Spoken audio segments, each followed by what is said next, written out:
Good day, this is Mike Olden, and this is the diesel engine Isuzu cab over truck with vault setter body.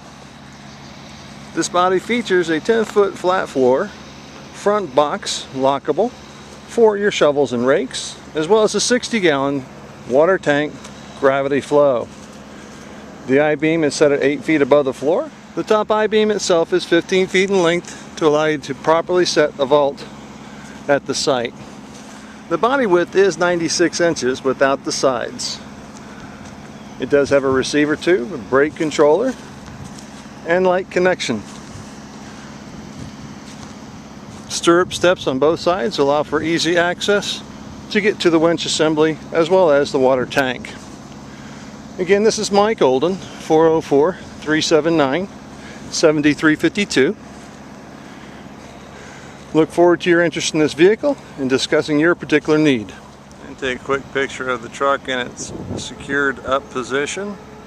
Again, as a dump bed, this allows you to bring product to and from the site.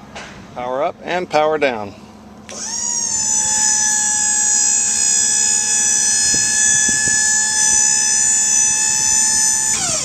And power down.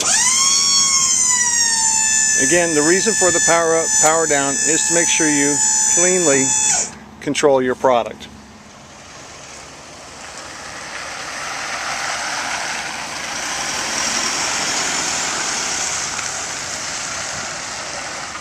And that's what you call a tight turning radius.